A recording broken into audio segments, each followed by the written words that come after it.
Bai, arrastión, entzuten da? Bai, ez?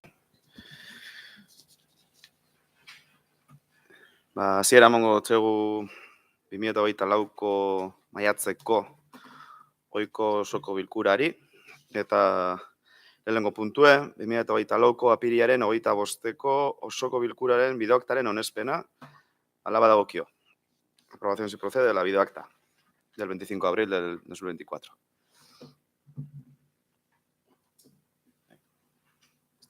Ez dago zer esateko, hortaz onartutzat ematen da.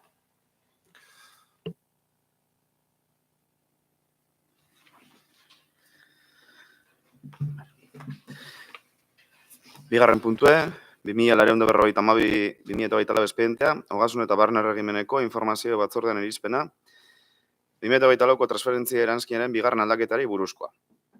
Dictamen de la Comisión Informativa de Hacienda y Régimen Interior de modificación número 2 del anexo de transferencias 2024. Alberto, galo zinegotziak emongo dauz azalpen txiki batzuk. Bai, arrastión. 2024 ekitaldirako transferentzien eranskiaren bigarren aldaketa onartzea proposatzen da espedientean jasotzen den bezala. Transferentzien eranskiaren bigarren aldaketa honetan alde batetik 800.000ko partida bat dago lanbideren enplegu plan batzutarako, 5. kreditu aldaketan sartu zena, eta bestetik 30.000ko kreditu transferentzi bat, 6. kreditu aldaketan sartu zena. Zenbateko hori partida batetik bestera pasatuz. Eskerrik asko. Eztabaidara pasatuko gara, Usuak. Bueno, como nosotros, como no podía ser de otra manera, estamos de acuerdo porque hace referencia al importe destinado a planes de empleo. Como sabéis, el presupuesto disponía de 600.000 euros para hacer realidad 2 proyectos que serían 24 empleos y en el incremento en 800.000 dará la posibilidad de poner en marcha 5 proyectos y 47 empleos. Pensamos que es una herramienta importante de cara al mundo laboral y de formación, con un contrato de 6 meses y no solo a las personas que se incorporan laboralmente, sino también a jóvenes y mayores que mientras están en los planes de empleo descubren que ese oficio les gusta y que son capaces de ello, por ello se ponen a estudiar, lo que les lleva a completar su formación y con más posibilidades en el mundo laboral. Se planteó, como saben, la modificación en abril, ya que Lanbide abrió su convocatoria el 3 de abril.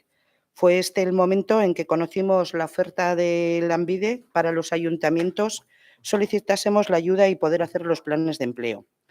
Y el plazo de solicitud era hasta el 3 de mayo. José Solarria, ez Alderdi Sozialista, ez Eusko Alderdi Jeltzalea.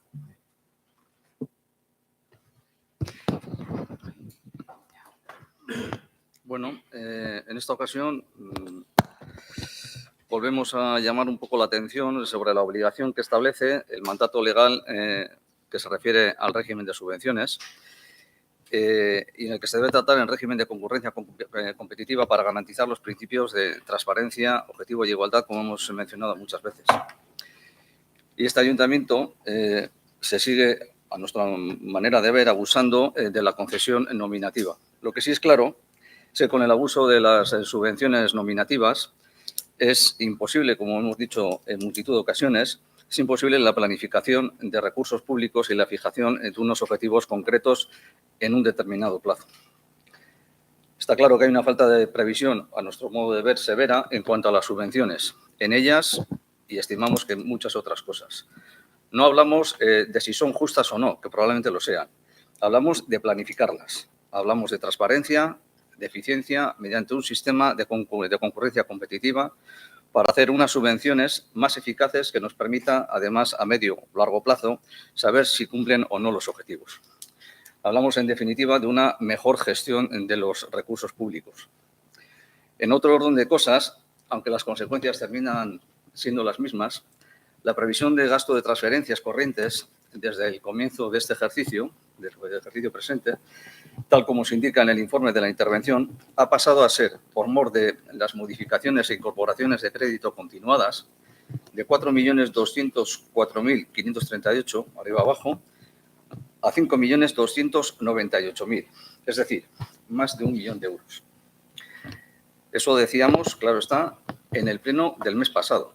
Pues bien, esas cifras, tan solo un mes más tarde, ya se han quedado obsoletas. De esos 5.298.000 hemos pasado a 6.108.000. 1 millón aproximadamente en un mes.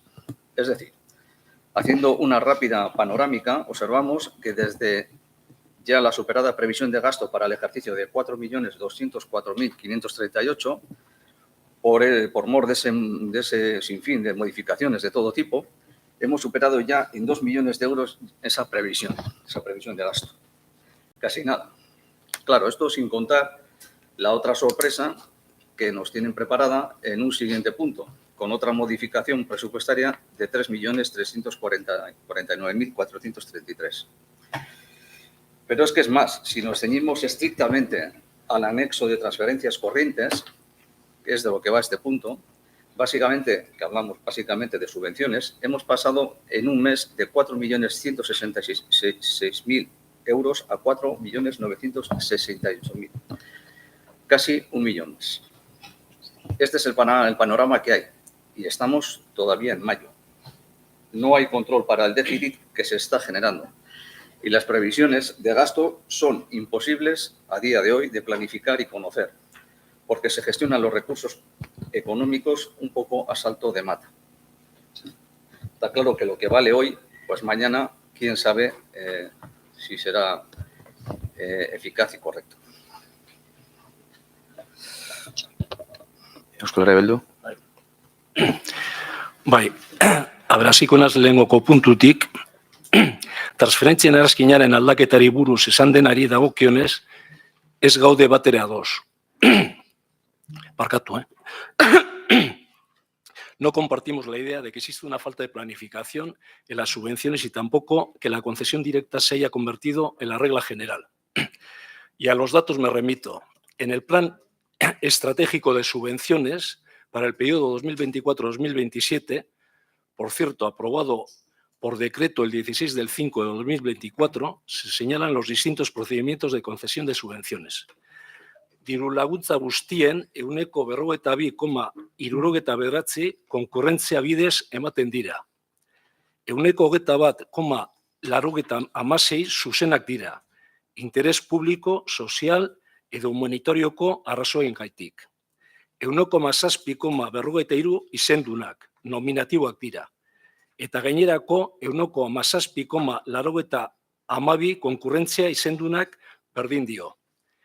Era berean, adierazi behar da, gobernu talde honen konpromiso argia dela arlo honetan lanean jarraitzea. Emandako diru laguntzak gero eta gehiago konkurrentzian bidez ematea.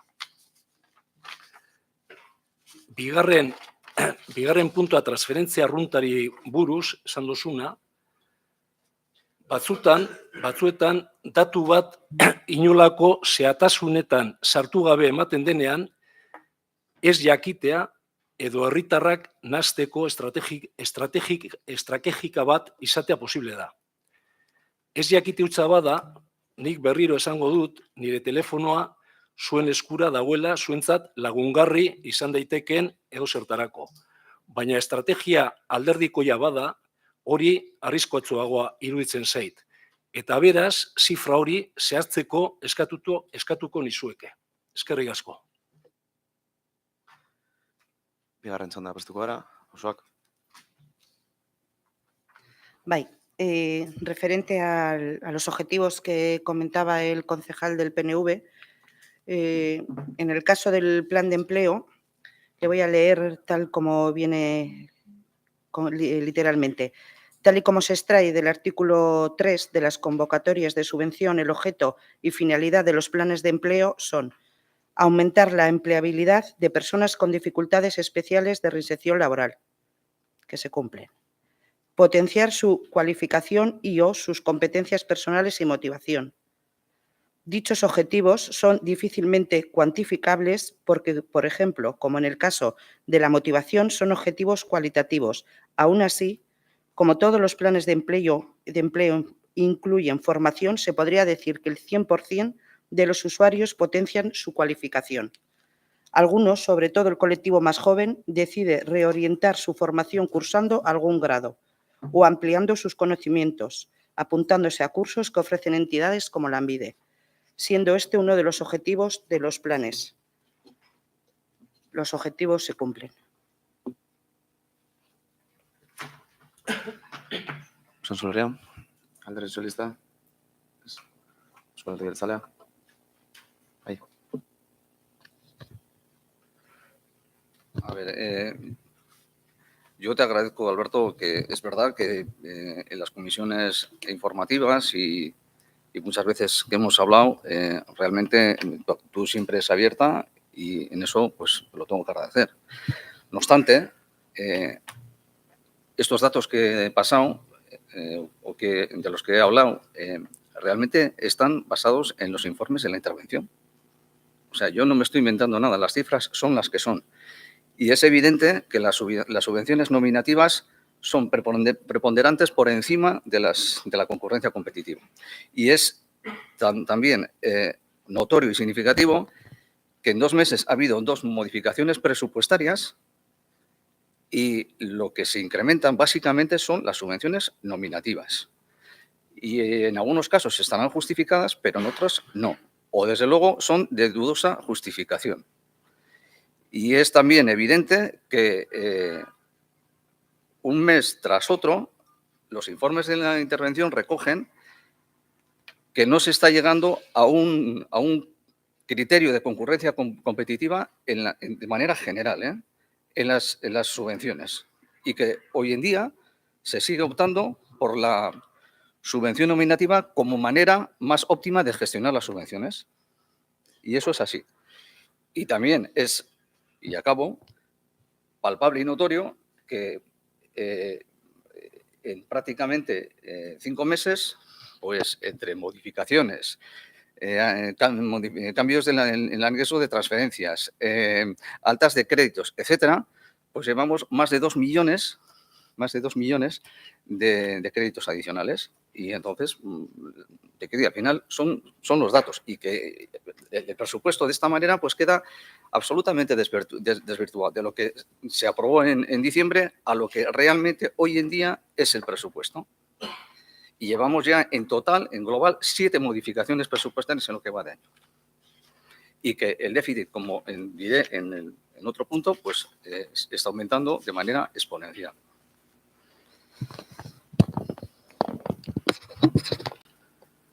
Euskal Herria Bildu. Bai. Bueno, nik berriro urte esan hor dau plan, diru laguntzen plan estrategikoa onartu dana, hor dekozue, mesedez, begiratu, aztertu, eta hor ikusiko zue zenbat diru laguntza direzan konkurrentzia, zelan direzan nominatiboak, mesedez, begiratu. Gero, beste zelan, esaren sartu egia da, zuk eman dozuzan zenbakia, zifrak horrela dira, baina hori zehaztu inbadirez eta jakin inbadirez nondi datozen. Zeolan botatzea edozin zifra, da hori askotan ez da balio, bentzan niretzat. Baina ez basarie zetasunetan sartzen, ni neu sartuko naz. Jendeak uler desan datu horren jatorria. Zuei hain kezkagarria iruditzen zaizuena, baina ez zaretena gauza zehazteko kapaz. Pasamos de 4.204.538 euros, efectivamente, en transferencias corrientes, a 6.108.737,77, incremento de 1.904.199,77, un 45,29%. Baina asuntoa da, nondik dator zifra hau? Hori da jakin behar duguna. Ez da balio botatzea hori eta kito, geratzea hain lasai. Nik esango dut nondik datorren. Modificación y modificación. Modificación número 3, 1.131.424,91, el 59,42% de la modificación. Planes de empleo 2023 pendientes de pago en el 2024 y con cargo al remanente de tesorería. Con lo cual, el dato ese que aparece como transferencias, pues bueno, vamos a dejarlo, vamos a entrecomillar por lo menos. Modificación número 4, menos 27.224,91 euros de las liquidaciones con las subvenciones de Usánsolo. Modificación 5, 800.000 euros lanbide planes de empleo 2024. Hau da, benetako aldaketa 2024an 18%. Espero dut orain argiago ikustea asuntoa. Eskerrik asko. Vale, bozkatuko dugu. Bai, bozkatuko dugu. Aldeko botoak.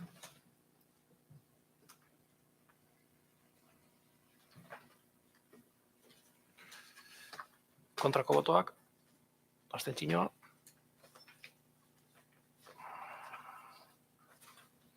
Vale.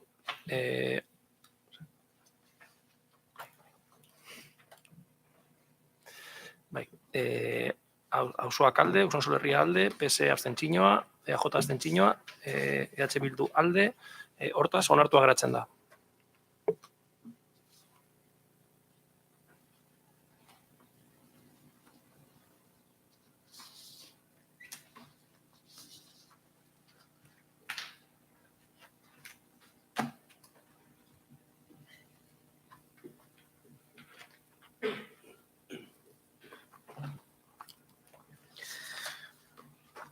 Hurrengo puntua, 3. 2007-2024 espedientea, ogasun eta barne erregimeneko informazio batzordean irizpena, 4. Omisio eragozpenari buruzkoa.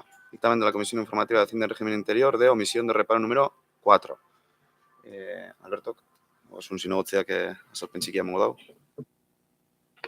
Bai, Presero Espainia S.A.ren 2024ko apirilean egindako lani dagokien faktura 75.815 euro eta 80 zentimokoa baliotzat ematea eta kontuhartzaileak egindako eragozpena kentzea.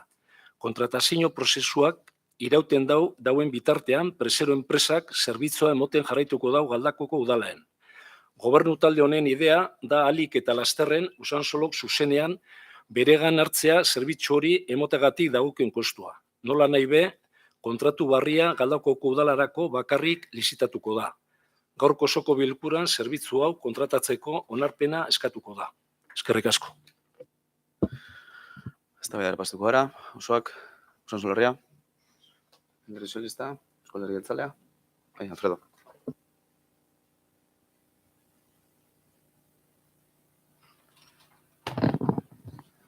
Gai horri buruz hitz egingo dugu aurreko osoko bilkura batzuetan, eta ez naiz askoz gehiago luzatzeko. Eta batez ere, hilabete hauetan, puntu hartzailetzaren aldetik eragozpen etengarri batzuk ditugu. Eta osoko bilkura honetan, balidatzera behartuta gaude berriro. Queremos dejar claro, para dejar constancia, nuestro total y absoluto rechazo a esta forma de actuar. Ya lo hemos comentado muchas veces, a pesar de que nos abstengamos en las votaciones.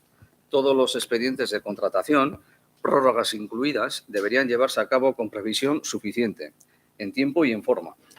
Y nos evitaríamos tener que pasar por todo esto, validando o levantando los más que justificados reparos de la intervención para que la empresa que presta el servicio pueda cobrar en las facturas. Bildu. Bigarren txanda. Bozkatuko gu. Bozkatzera pasatuko gara, aldeko botoak.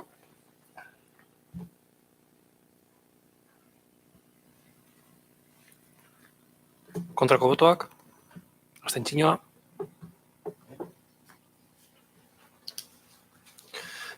Auzoak alde, Usansolo Herria alde, PS abstentzioa, EAJ abstentzioa, EH Bildu alde, hortaz akordioan hartzen da.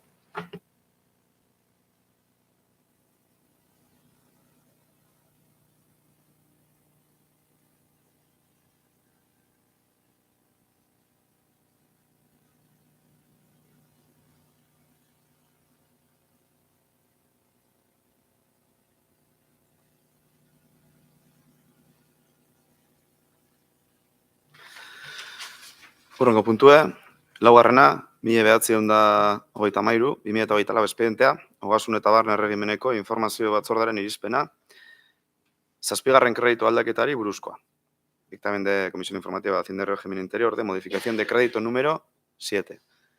Ordena, Albertok, arrego be azalpen txiki bat emongo dau. Bai, Onartzea zazpigarren kreditu aldaketa 2024ko ekitaldirako kreditu gehigarria modalitatean eta erazkinaren arabera. Aldaketa hau, diruzaintzako gerakinaren kontura finantzatzen da. Udalaren finantza iraunkortasuna arriskuan jarri gabe. Udaleko kontu hartzaileak bere txostenean adierazten duen bezala. Arlo bakoitzeko teknikari arduradunek beharren azterketa egin ondoren eskatu dira aldaketa hauek. Hona hemen arloen araberako banaketa. Euskara arloan 5.100, informatika 61.800, kultura 249.000, giza baliabideak 124.620, hirigintza 2.908.913,41 eurokoa. Eskerrik asko. Eztabaidara pastuko gara, hausoak, Solerria, Inbertsio Sozialista, Alderdi Jeltzalea, Alfredo.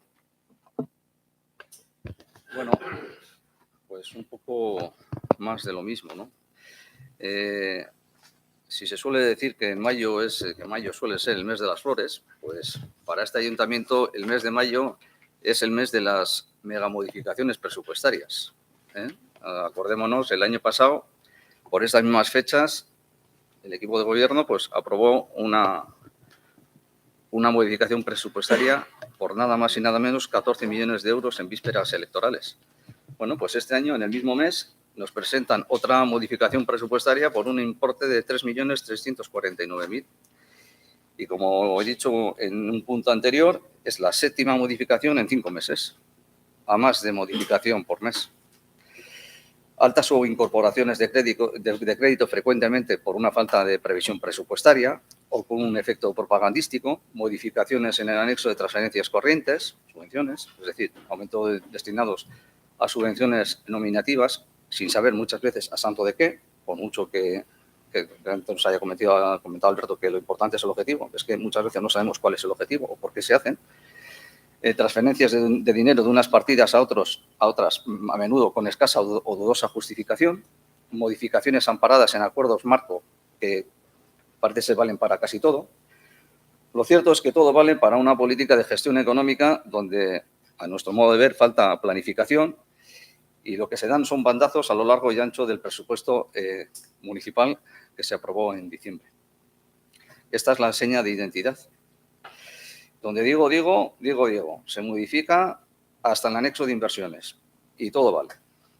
Y todo, claro está, a cuenta, que esto es lo importante, a cuenta del remanente de tesorería y engordando el déficit estimado en este ayuntamiento, que según los informes de intervención rozan la nada despreciable cantidad de 21 millones de euros ya. Por desgracia, sigue sin haber regla de gasto y, por lo tanto, hasta el día de hoy todo el monte es orégano. Y reiteramos la pregunta que hicimos el pleno pasado, al hilo un poco de lo que antes comentaba Alberto. Hablaba del plan estratégico. Yo no sé dónde está, por lo menos nuestro grupo no sabe dónde está este plan económico-financiero, cuya inexistencia hemos reclamado multitud de ocasiones, sin ir más lejos en el anterior pleno, y que venimos arrastrando desde la legislatura pasada. Parece ser que tras 5 años aún está este plan económico-financiero en el limbo, o por lo menos nosotros lo desconocemos. Y luego tenemos en esta modificación que se nos presenta, o habría que decir modificaciones, con una falta de organización y transparencia verdaderamente preocupante, que lo mismo habla de churras que de ovejas lacha, un totum revolutum en el que se mezclan compras de vivienda, que por cierto, aceptando la atención a las... O sea, aceptamos que la atención a las necesidades sociales requiere este tipo de gestiones, pero digo yo que en algún momento habrá que poner un límite a la compra de las mismas, porque ya llevamos unas cuantas. El año pasado creo que también se aprobó la compra de este tipo de viviendas supuestamente para atenciones sociales. Pero digo que en algún momento pues habrá que poner un límite. Luego también puesta en marcha de programas para contratación de personal, que en algún caso es verdaderamente llamativo, como es la contratación de otro técnico de comunicación. La pregunta que me hago es, ¿no hay suficiente personal ya de comunicación? Porque si hay algo que hace este equipo de gobierno es comunicar a todas horas. Entonces, no sé, la verdad es que nos llama mucho la atención, ¿no?, esta contratación. O la suscripción de convenios o una multitud de actuaciones amparados en un acuerdo marco. Vamos, un auténtico compendio y entramado de cuestiones que a veces es difícil de seguir. Quiero pensar que este galimatías que nos presenta se deba a un ahorro en la gestión procedimental y a que así nos agrande el ya de por sí enorme número de modificaciones.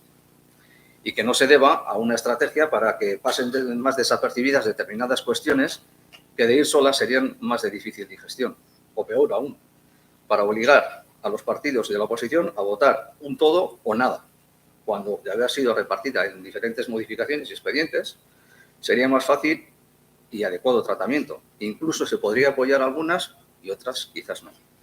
Esto ya lo dijimos hace un tiempo, pero volvemos a ver que la transparencia y el facilitar las cosas no es un punto fuerte en este equipo de gobierno. Concluyendo, lo que se nos presenta aquí hoy es un mini presupuesto de más de 3 millones de euros dentro del verdadero presupuesto municipal.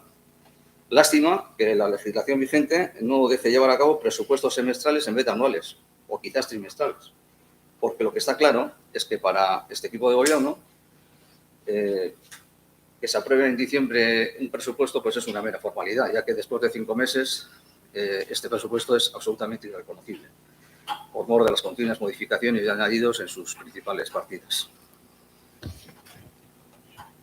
Bildu.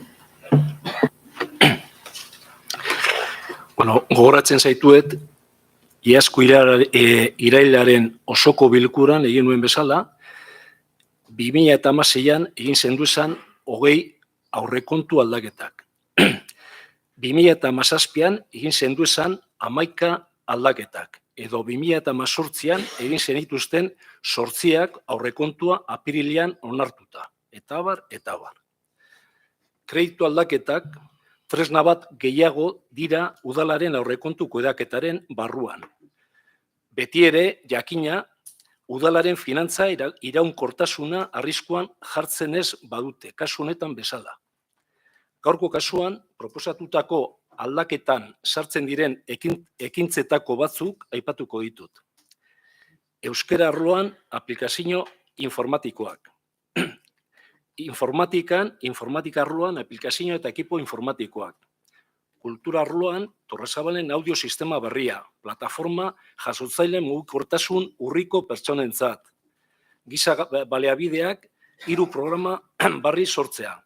Hirigintza, Torrezabal estalkia konpontzea, hiri eta landa asfaltatzea, esparru akordioak osatzea, Aperribai pasabidea botatzea, 2 etxebizitza erostea. Honeri buruz, bai, nahi nuke gauza bat esan, etxebizitzak erosteari dagokionez, honako hau aipatu behar da. Gaur egun udalean, etxebizitza premia handi dago gizarte larrialdiko egoerari erantzuteko. A través del derecho de tanteo retracto que posee el Ayuntamiento de Galdakao sobre ciertas viviendas y tras los informes técnicos pertinentes es cuando se decide la idoneidad o no de ejercer dicho derecho. Conviene recordar que en el 2019, cuando H. Bildu, junto a Usoak, Usansolo Herria y Podemos, comenzamos a gobernar en este ayuntamiento, tan solo había 3 viviendas para emergencias sociales. Joan den urtera arte, Galdakoko udalak 15 etxebizitza zituen gizarte larrialdiko eta indarkeria matxistako kasuak hartatzeko. Usansolo banandu ondoren, Galdakoko udalari 15 etxebizitza horietatik 10 dagozkio, eta Usansolori beste 5. 10 etxebizitza horietatik gaur egun guztiak okupatuta daude, bat izan ezik oso egoera txarrean dagoelako. Por tanto, atendiendo a la necesidad existente de viviendas para emergencias sociales y también a la poca oferta existente en el municipio para adquisición de vivienda a unos precios razonables, se considera de interés ejercer por parte de este ayuntamiento el derecho de tanteo y retracto para la adquisición de estas 2 viviendas. Aldaketa hauen bidez, komentetan gozen aldaketari hauen bidez, geldirik eta etenaldi administratiboetan trabatuta geratu beharrean lanekin jarraitzeko modua daukagu. Y eso no es fruto de la improvisación, sino del trabajo que supone una gestión responsable de los recursos financieros de este ayuntamiento. Por cierto, cuando se mencionan informes técnicos de manera tan frecuente, suele ser conveniente no hacer un uso partidista de los mismos y, por tanto, no utilizarlos de manera selectiva. Hoy cojo un trocito de aquí, mañana un trocito de este otro. Comento esto porque cuando se dice que la interventora en su informe en el punto 3 dice que el Ayuntamiento de Galdacano no respeta el principio de estabilidad presupuestaria, ¿por qué no se completa la lectura y se lee lo que dice el informe en el punto 5? Pues si me permitís voy a leer yo. En el punto 5 lo que dice es que, no obstante, teniendo en cuenta la documentación obrante en el expediente administrativo facilitado, el Ayuntamiento de Galdacano, al respetar el objetivo de deuda inexistente y financiar la dotación de créditos considerada con el remanente de tesorería, sin comprometer la sostenibilidad financiera, ahorro neto y remanente de tesorería para gastos generales positivos durante los 3 últimos ejercicios, el plan económico financiero se sustituirá por el informe del órgano que ejerza las funciones de intervención que se elevará al Pleno para su conocimiento.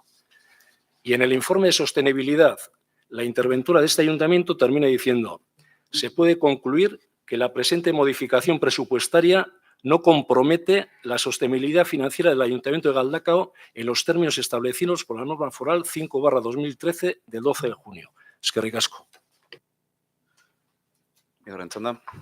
Osoak, Euskal Herria, Alderdi Sozialista, Euskal Alderdi Jeltzalea. Pues muy bien, Alberto. O sea, tú comentas que hacemos una visión partidista de los informes de intervención, pero tú estás haciendo lo mismo. Estás leyendo el punto que te interesa. Yo te voy a leer el número 4 del mismo informe. El incumplimiento, esto lo dice la interventora, el incumplimiento señalado en el punto precedente motiva que el Ayuntamiento deberá formular y tramitar un plan económico financiero. ¿Dónde está el plan económico financiero? Que permita en el año en curso y siguiente recuperar la obligada situación de equilibrio o superávit presupuestario. Número 4 del informe. ¿Vale? O sea, que si es verdad, el informe hay que leerlo en toda su globalidad, pero no me saques el punto 5 porque te leo el punto 4. Otra cosa, nadie está diciendo que las modificaciones presupuestarias no sean un instrumento legal para la gestión económica de cualquier administración. Lo que estamos criticando es el abuso de modificaciones presupuestarias. El abuso. Como una manera ya habitual de gestionar los recursos públicos de este ayuntamiento. O sea, el año pasado creo que fueron 12, 13 modificaciones presupuestarias. Al final, es que yo me pregunto para qué aprobamos un presupuesto. Si cualquier ciudadano con un mínimo criterio mira el presupuesto y es que no lo reconoce. De tantas modificaciones, altas de créditos, modificaciones en el anexo de transferencia, modificaciones en el apartado de inversiones. Es que es absolutamente ingestionable.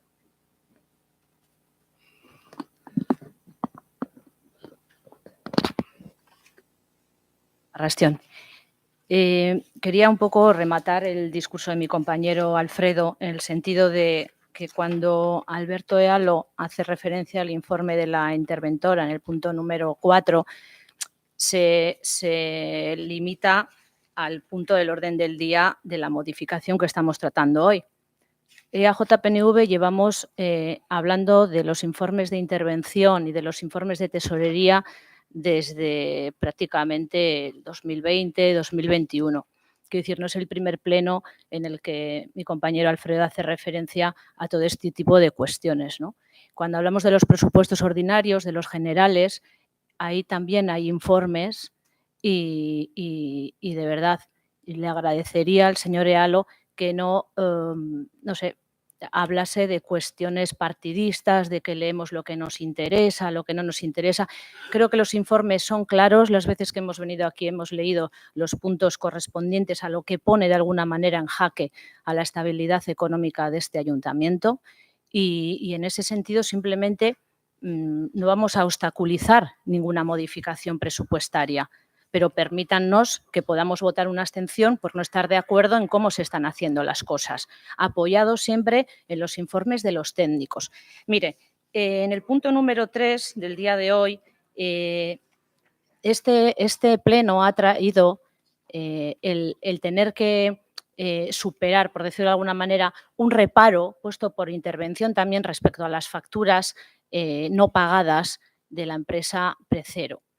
Tener que traer aquí un levantamiento de un reparo supone que esas facturas son irregulares o que están en situación irregular y que según el reparo de la interventora no se pueden pagar.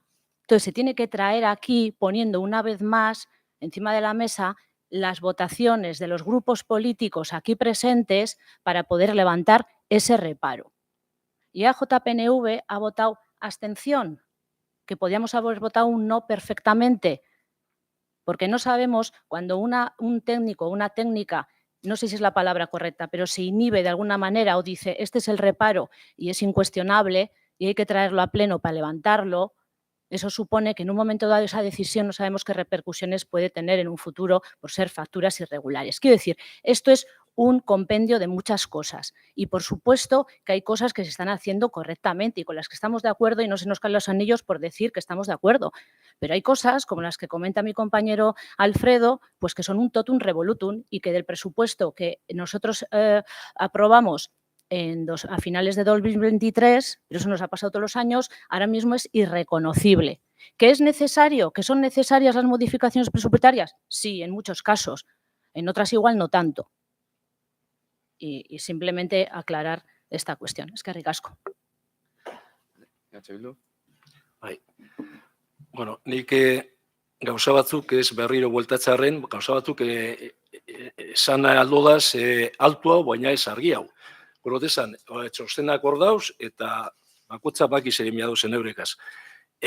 Beste alde batetik, baina kuantitatibo utza baino areago, zuen partetik proiektuak eztabaitzea da falta boltatzen duguna. Udalerriko egunerokotasuna hobetzeko ekarpenak hain zuzen. Gobernuaren lana fiskalizatzea ondo dago eta zuen lana da eta horrela onartzen dugu.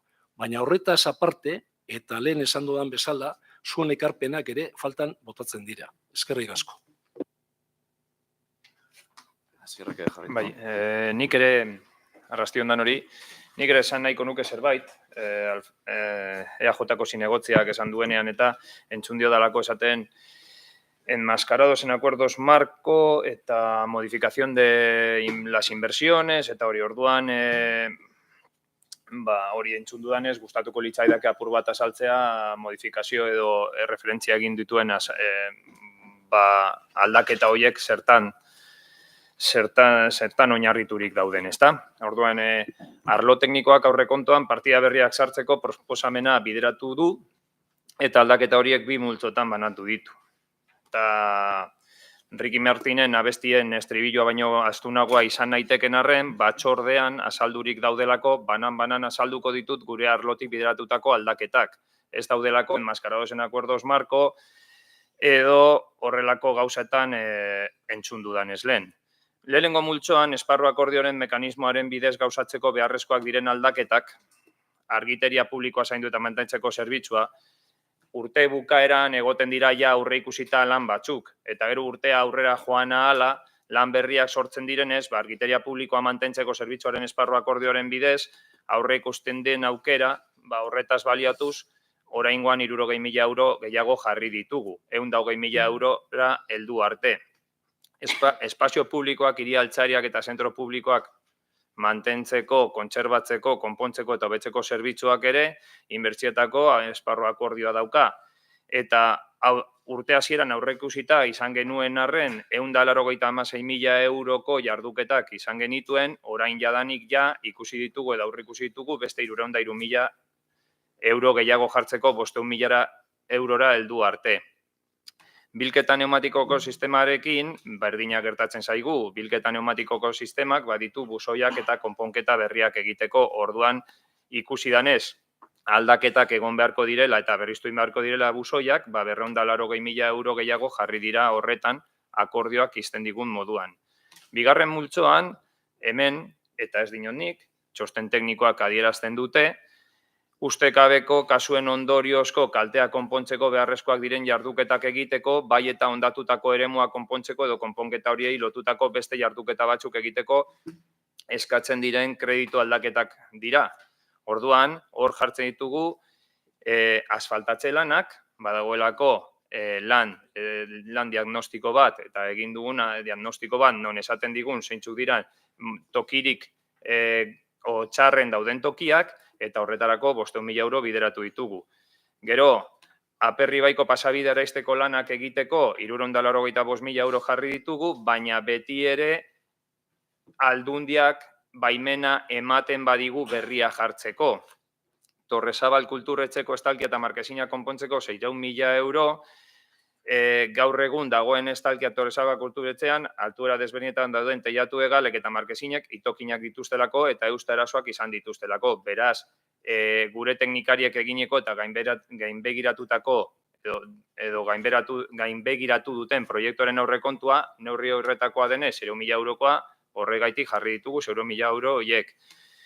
Merkadilloko udal pabelloiaren estalkia brigadarentzat konpontzeko, brigadakan eramaten dituelako, bai brigadak eta udaltzainek eramaten dituztelako, hartutako kotxeak edo materiala barruan sartzen dutelako, eta hori ondo mantentzeko 155.000 euro jarri ditugu, izan daitekelako metroaren obrak, orain ditugun zuhiltzaileen eraikuntza zaharrean, oztopoa jarri izatea, eta orduan ezin irabiltzea momenturen batean, horregaitik konponduta eduki nahi dugu merkadilloko eraikina.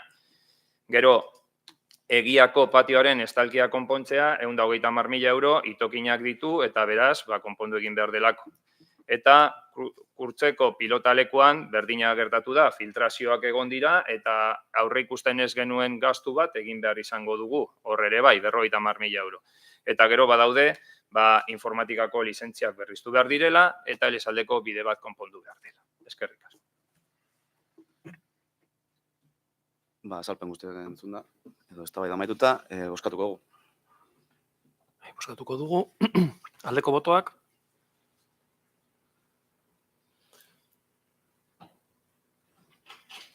Kontrako botoak. Abstentzioa.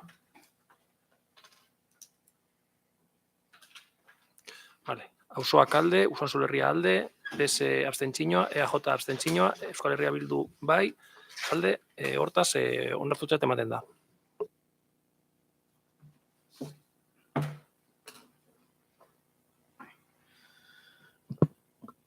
Hurrengo puntua, bosgarrena, 1357/2024 espedientea kontuen batzorde bereziaren irizpena 2023ko konturo karreraren itxiera eta likidazioari buruzkoa. Dictamen de la Comisión Especial de Cuentas de Cierre y Liquidación de la Cuenta General de 2023. Alberto Galok, azalpena emango dau. Bai, 2023ko kontu orokorraren itxiera eta likidazioari buruzkoa. Jendaurreko informazioa epea amaitu denez eta erreklamaziorik ez, erreparurik ez da oharrik ere aurkeztu ez denez, araudiari jarraituz, lehenik batzorde berezia berriro bildu da horren berria esateko eta ondoren udalbatzak onetzi beharko du. Eskerrik asko. Eztabaidara pasatuko gara. Osoak, Usansolo Herria, Gero Sozialista, Euskal Herria Jeltzalea, Bildu. Bozkatuko dugu. Aldeko botoak.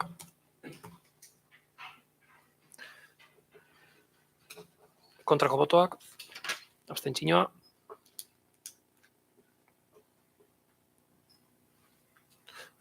Auzoak alde, Usansolo Herria alde, PS abstentzioa, EAJ abstentzioa, Euskal Herria Bildu alde, hortaz, onartutzat ematen da.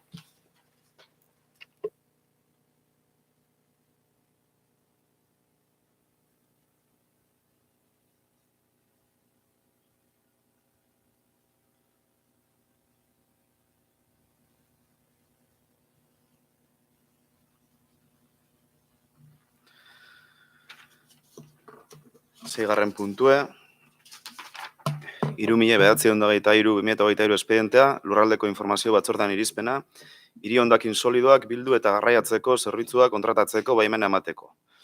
Dictamen de la Comisión Informativa de Territorio para la autorización de contratación del servicio de recogida y transporte de residuos sólidos urbanos. Hasire gira irigintza zinegotziak azalpenak emango dauz. Seigarren puntu honetan, hiri hondakin solidoak biltzeko eta garraiatzeko zerbitzua kontratatzeko behar izana kontuan izan da. Kontratu hori gauzatzeko proposamena dakarkiogu udalbatza honi.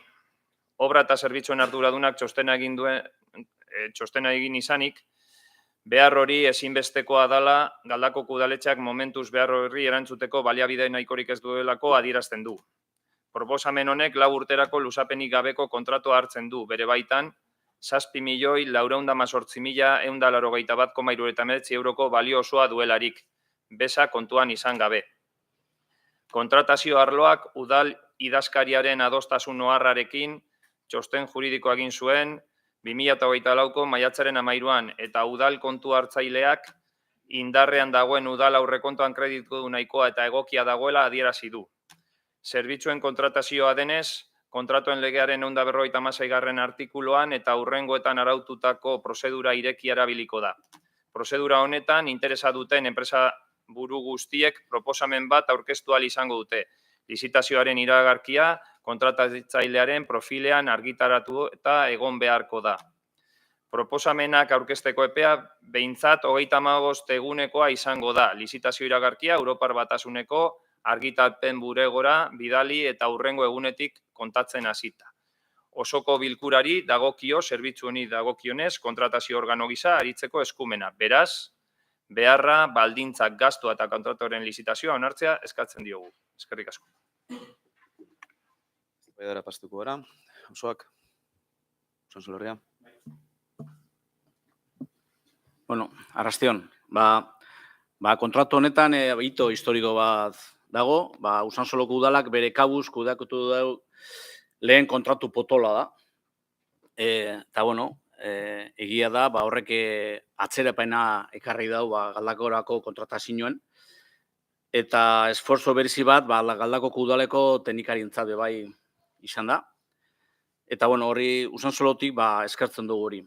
Era berean eskerrak emoten dut zauz, gobernu talde osoari kontratu honetan eta batez ere prozesu osoan eukiten ari diezen jarrera gaitik eta pazientzia gaitik.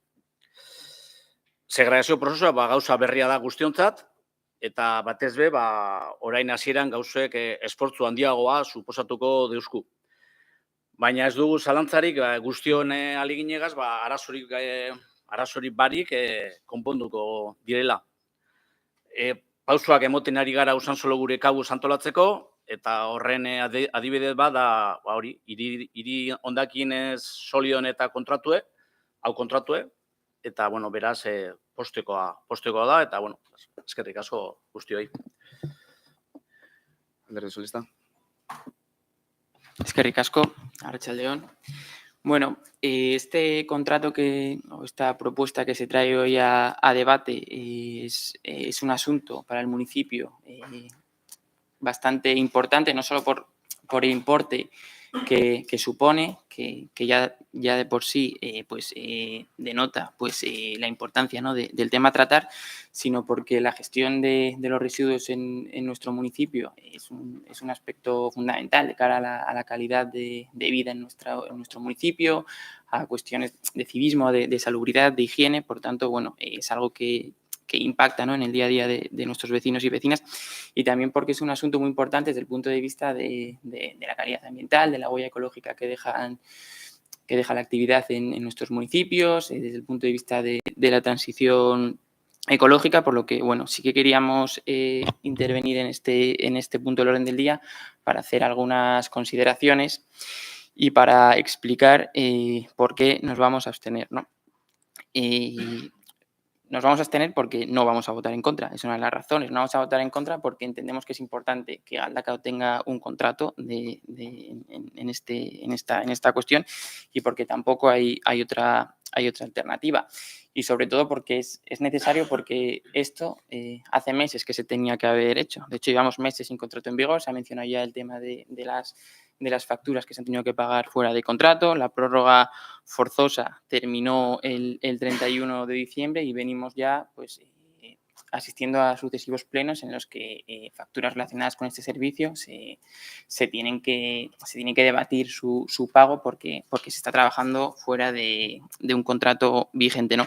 Por lo tanto, a la hora de valorar esta cuestión, ya de por sí, desde un punto de vista objetivo, la cosa ya empieza torcida, ¿no? O sea, es difícil que nosotros podamos respaldar esto porque ya la propia tramitación, el proceso, insisto, desde un punto de vista objetivo no viene siendo buena.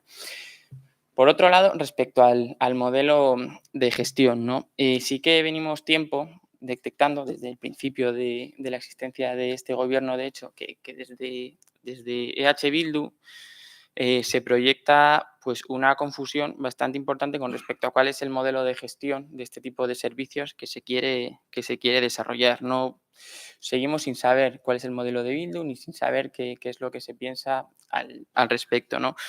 Y para ilustrarlo, bueno, como ya en puntos anteriores hemos viajado un poco en el tiempo y hemos mencionado cuestiones de otras legislaturas, pues yo me voy a permitir también remontarme al año 2016, en el que la oposición, Bildu, a través de quien hoy es alcalde de Galdakao, decía que, bueno, al respecto del debate también de un pliego para la gestión de residuos sólidos urbanos, decía, no es nuestro sistema de recogida de basuras, no es en el que creemos, porque creemos que habría que municipalizarlo.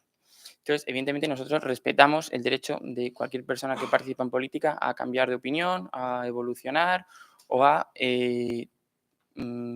rectificar. Pero sí que nos gustaría hacer una serie de reflexiones o poner encima de la mesa una serie de preguntas. No sé qué se nos dirá que es un mantra o que somos repetitivos, pero sí que creo que la obligación política de la oposición, cuando hace una pregunta que considera que es relevante desde su punto de vista político y no se le responde, la obligación que tenemos como oposición no es dejar de hacer esas preguntas, sino insistir en hacerlas, ¿no? Entonces, respecto al modelo de gestión, sí que me gustaría saber qué ha cambiado para que EH Bildu haga aquello en lo que antes no creía. Me gustaría saber cuál creen ustedes, el gobierno EH Bildu, que es el modelo más óptimo para la gestión de este tipo de servicios. Y nos gustaría saber también si el hecho de que estemos iniciando un proceso para seguir gestionando de manera externalizada este servicio se debe a que ustedes han cambiado de opinión, a falta de voluntad política para cambiar el modelo, o a que ustedes siguen pensando que no es un buen modelo, pero no tienen la capacidad de generar cambios, ¿no? Y al hilo de esto también otra reflexión, ¿no? Porque en otros momentos políticos de este ayuntamiento o en otras administraciones, otros municipios, ustedes hacen un poco la reflexión de que la gestión externalizada de este tipo de servicios, de contratos, es una forma de que de alguna manera la administración pública se desentienda o se vada pues, de hacer un seguimiento o de responsabilizarse de las condiciones laborales en las que se da el servicio o de los conflictos laborales que se puedan producir en el marco de la gestión de ese servicio. Entonces, sí que queríamos preguntarles si esta reflexión que ustedes hacen en otros momentos, en otras circunstancias, vale también para este caso. Por aportar también cuestiones positivas de la propuesta que ustedes traen, nos parece un elemento importante hacer hincapié en la sensibilización. Hay una parte del pliego en la que ustedes hablan de, a través de herramientas digitales o tecnológicas, hacer un seguimiento de los residuos que se generan, hacer informes y esos datos mostrarlos públicamente para que la ciudadanía pues bueno, puede hacer un seguimiento o que sirva como forma de sensibilización, ¿no? Eso nos parece positivo. Sí que echamos quizá en falta que por ejemplo esa información se pudiese estar, porque además la tecnología lo permite, pues zonificada o repartida por distritos o por barrios de tal forma que la gente se pudiese sentir todavía más interpelada por la información a la que pueden acceder, ya sea para bien o para mal, pero bueno, para saber cuál es el cambio en cuanto a la separación de residuos que deben afrontar, ¿no? Y nos parece que el tema de la sensibilización a la hora de la cuestión esta de los residuos está muy bien que se impulse que la empresa lo haga, pero yo creo que es algo que se debería liderar desde el propio ayuntamiento, ¿no? Porque cuando hablamos de la gestión de residuos, esto no va simplemente de gestionar residuos y quitarlos de la vía pública o de las calles de Galdakao, hablamos de reducción, de reutilización, de circularidad, de reciclaje, es decir, de cuestiones muy importantes, y sí que echamos en falta un poco liderazgo político a la hora de sensibilizar. Nosotros, por ejemplo, hemos presentado todos los años, creo, enmiendas a los presupuestos para las papeleras multirreciclaje, ¿no?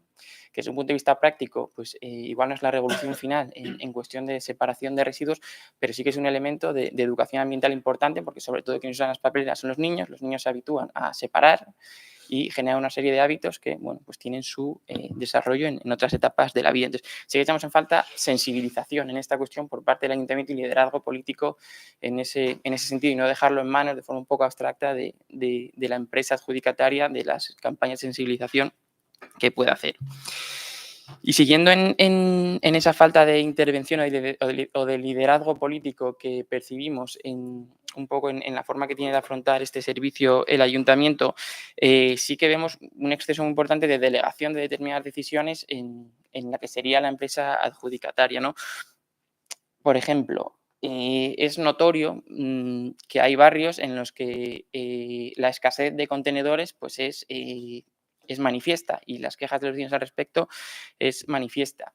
Eso no aparece en el pliego, no se hace una valoración o se tiene en cuenta o se integra la visión de los diferentes barrios y las diferentes características que puedan tener los diferentes barrios, sino que se delega en manos de la adjudicataria que hagan pues, bueno, un plan, un análisis, una propuesta, y nosotros nos parece que es un exceso de delegación de determinadas decisiones políticas en la empresa adjudicataria en lugar de ejercer ese liderazgo por parte del propio ayuntamiento.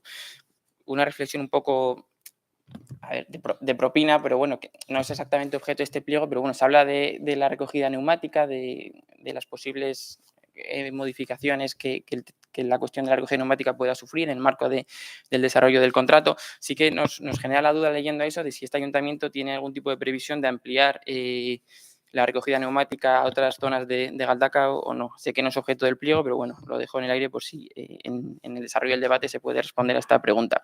Y por ir acabando, hay una cosa que nos parece muy importante, que además a H. Bildu le parecía también muy importante cuando estaba en la oposición, aunque parece que ahora ya no tanto, que es el tema de los objetivos a cumplir, ¿no?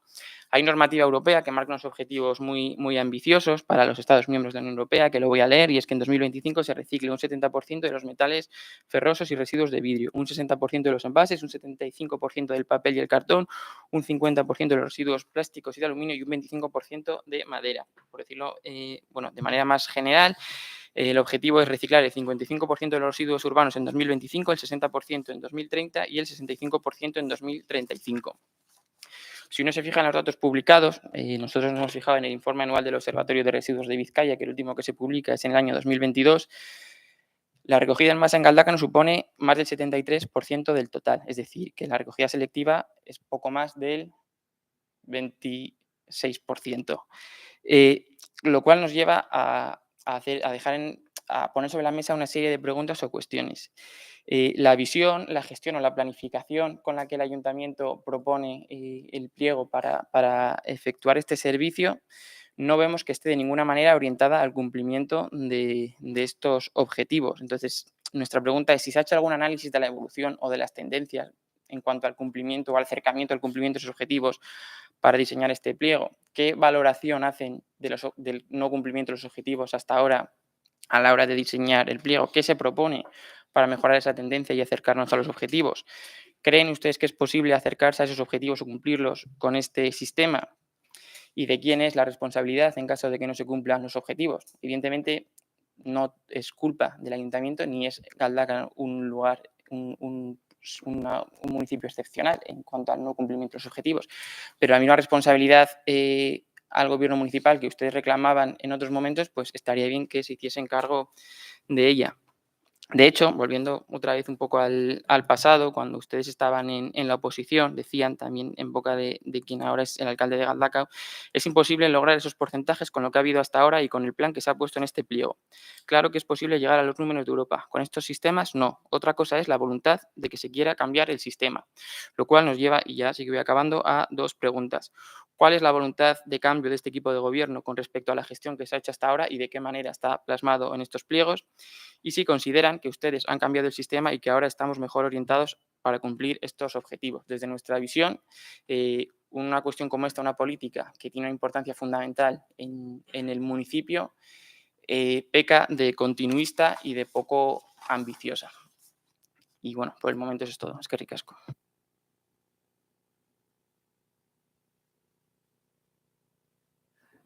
Eskuldari Jeltzalea. H. Bildu.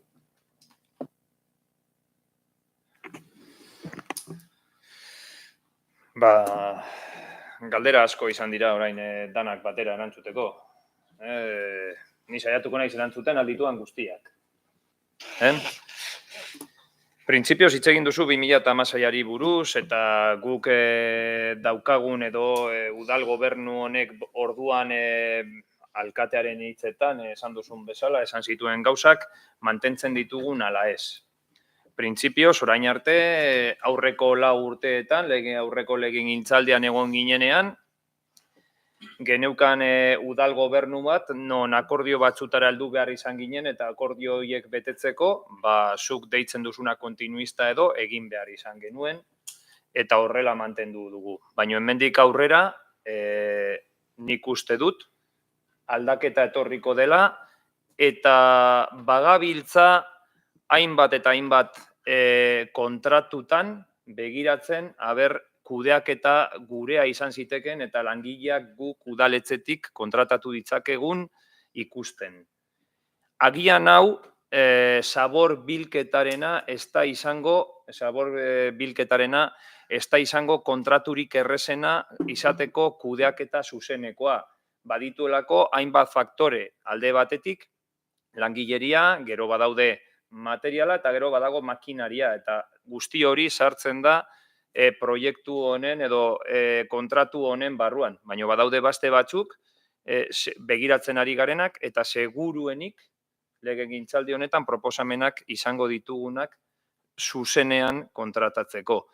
Gure nahia hori da. Eta espero dugu nahi horretan zuekin eta hemen eserita zaudeten guztiekin ondo iruditzen bazaizu eta salpenak izango dituzuenean ondo ikusten baduzue, eskutik joatea hori aurrera eramateko. Bestalde, hitz egin dugu, izten zaiola enpresari bere esku pilo bat gauza non guk gobernu talde bezala lidertza hartu beharko genukeen. Argi dagoena da, pliego batzuk egiten direan, kontratu bat egiten denean, minimo batzuk markatzen direla, eranskin pilo bat ditu kontratu honek, eta eranskin hoietan agertzen da teknikoki udalak behintzat beharrezko ikusten dituen biltze puntuak. Biltze puntuak eta nola egin behar duen frakzionamendua. Orduan, horretaz aparte, gero adieraziko dudan bezala eta azalduko dudan bezala, horretaz aparte badaude jarrita puntu batzuk non beraiek enpresa bezala edo enpresa desberdinek beraien hobekuntzak aurkeztu ditzaketen.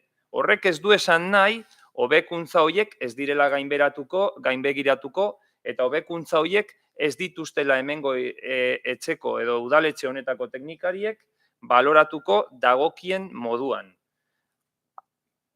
Hobekuntzak ez badituzte egiten, teknikariek beraiek eskatu ditzaizkiokete hobekuntzak.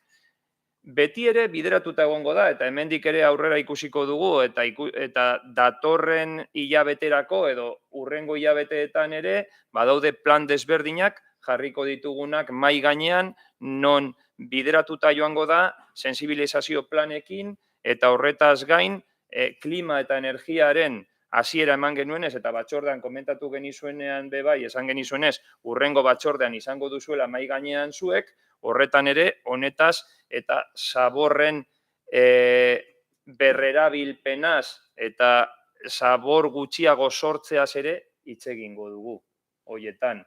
Bada gure asmoa hori aurrera eramatea eta 2030erako posible den heinean markatzen diren hitoak lortzea.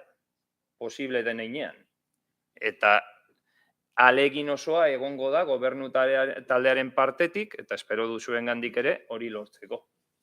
Bai, hori esan da,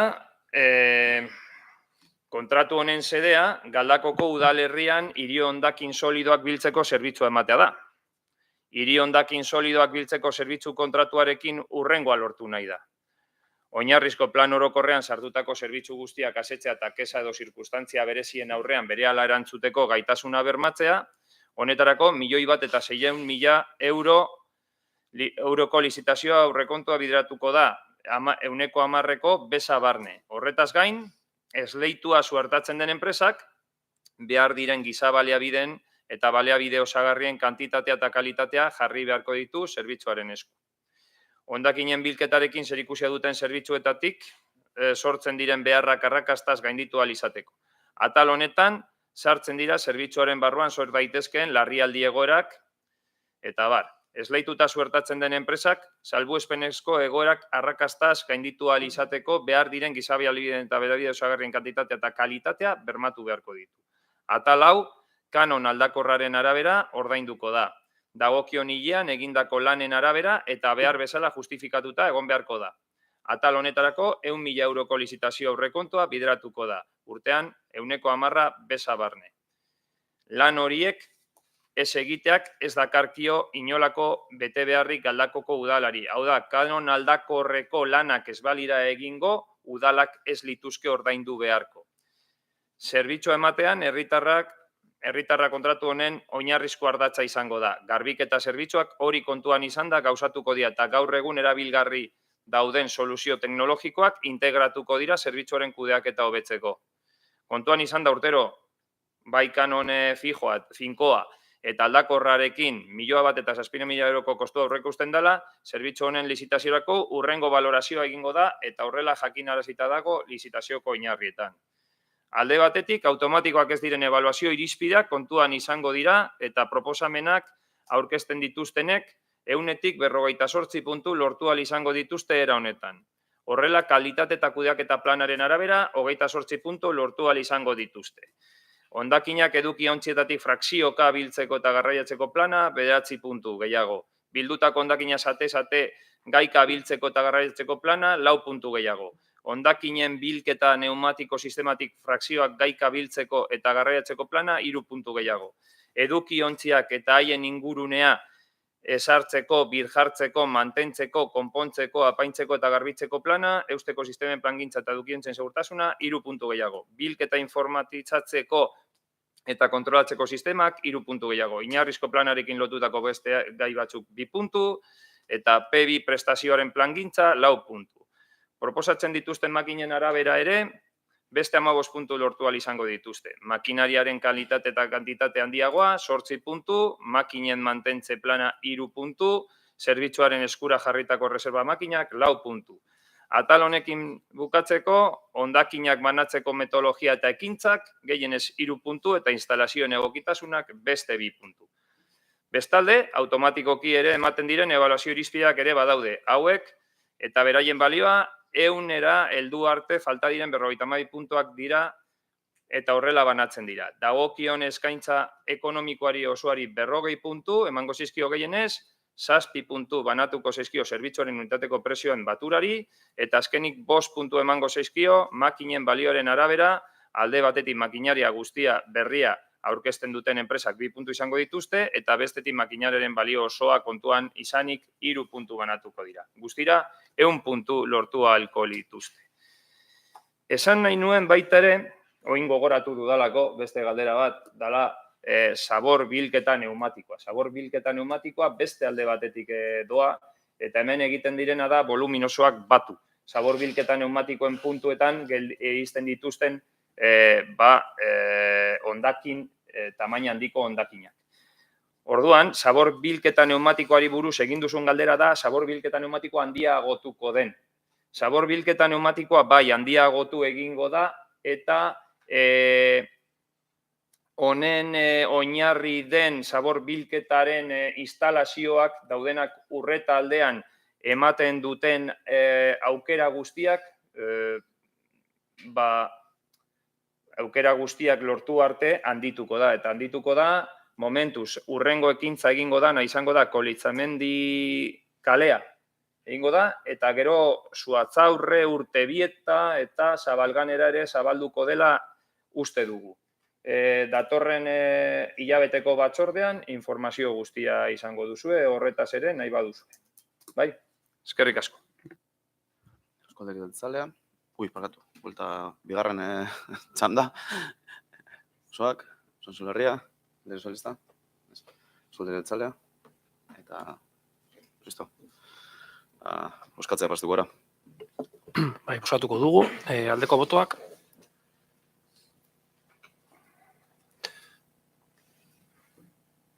Kontrako botoak, abstentzioa.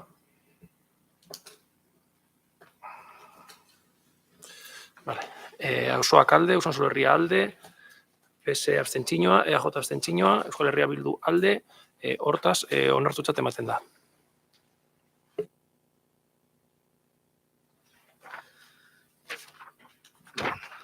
Zazpigarren puntue, 1174 espedientea, 2024ko bosgarren kreditu aldaketa den berri ematea, dar cuenta de la modificación de decretos número 5, 2024, zortzigarren puntue, 2024 espedientea, 2024ko seigarren kreditu aldaketaren berri ematea, dar cuenta de la modificación de decretos número 6, 2024, bederatzigarren puntue, 2024ko apiriaren 17tik maiatzaren 21 arte emandako alkatetza dekretuen eta zinegotzi delegatuen ebazpenen kontu ematea, dar cuenta de los decretos de alcaldía y resoluciones de concejalías delegadas dictados desde el 17 de abril hasta el 21 de mayo de 2024, eta margarren puntu galderak eta eskaerak. Bai, Ainhoa, Víctor, zuek gehiago? Zuek hasi, nahi duzun moduan. No. Zuena duzuna. Bueno, vale, eskerrik asko. Sí, la pregunta que queríamos hacer la hacemos en pleno porque es referida a un acuerdo que se adoptó en pleno, a una moción, y bueno, nos parece que es una cuestión de transparencia que esta pregunta la traslademos aquí en el pleno. Y es que en el pleno del 25 de enero de 2024 acordamos y aprobamos una moción con 3 puntos. El primero decía solicitar, bueno, lo voy a leer los 3 puntos de manera resumida, claro. El primero decía solicitar formalmente al Gobierno vasco la declaración en Galdakao de zona con mercado residencial tensionado para establecer cuanto antes medidas que recoge la Ley de Vivienda Estatal. El segundo punto, dar cuenta de manera periódica en la comisión correspondiente de los trabajos y trámites llevados a cabo por el Gobierno municipal para tal fin. Y el tercero, bueno, hablaba de realizar una serie de estudios con unos objetivos. No me voy a extender porque es un punto un poco largo, y dar traslado de todo ello al Gobierno vasco en un plazo de 4 meses. Entonces, bueno, como hace unos días que se han cumplido esos 4 meses desde que se aprobó la moción y no hemos tenido constancia de los desarrollos que ha tenido lo que se acordó, y como ya en su día, cuando debatimos la moción en enero, se nos dijo que pese a que nosotros habíamos registrado esta moción, el Gobierno municipal ya llevaba tiempo trabajando en este sentido, pues sí que querríamos saber pues esos trabajos relacionados con este tema y con esta moción que se aprobó en enero, pues en qué punto están. Gracias. Víctor, enpresagaz hasi ginen hori, plenoaren inguruen horri izan zen urtarrian, ikertalde enpresa da, eta agenda egonaz behituten, eta ekainan 11 aurkeztuko eusko plana. Diagnostiko okiduri eginda, eta plana atzeatu irapur bat, bai, ez da izan labile justo, baina ekainan 11 etorreko enpresa guizok amarretan, digitu otontxe bertan, hori guztia aurkeztea. Diagnostikoan inguruen, imandozko ezain bat galdera etxebizitzan inguruen, egon da arkitektue, egon da etxebizitza teknikaria, teknikariak, kasu honetan, bi dauzelako entxe bertan, horren inguruan, eta hori, aurkezten dozkuenan bebai, zuen esku jarriko dugu diagnostikoa eta plan guztia. Bai. Bai, no. Aprobetxatuko dut eta esango diot ealori, ze esan dau EAJak ez dituela egiten proposamenak, eta hori holan esan da, oso estetiko geratzen da, eta noizean behin, igual gu bebai esan dugu, ezta? Baina ez da egie. Dinot, 17 emendakina sartu inditugu aurrekontu orokorretan, horretatik bat bakarrik gauzatu inda, eta beste eredu bat ipiniko txut. Beste mozio bat sartu genuen irailean, sartzeko Galdabusen itinerarioan Bekea eta Olabarri. Mozio hori mozio horreri ezetza bozkatu zenuen pleno honetan. Eta 8 hilabete geroago, atera da komunikabidean, guri ezebez esan bari komisioan, parada geraleku horiek sartuta dauzela. Orduen, elegantzia, mesedez, eta apurtxu bet kriterioa esaten duzunarekin. Eskerrik asko. Errego orduan zein da, elegantzia... Eskaera da, informatzea, jakitea gube bai komisioetan, adibidez hori, eta proposamenak bai egiten ditugu. Asko, gainera. Vale. Ez da beztaledarik. Ondo, argi geratu da. Orduan, ez da egite bukatutzat emango plenoa, eta gero publikotik, ez da egin donorke zozer galdetu gure dauen. Beraz, hurrengo arte.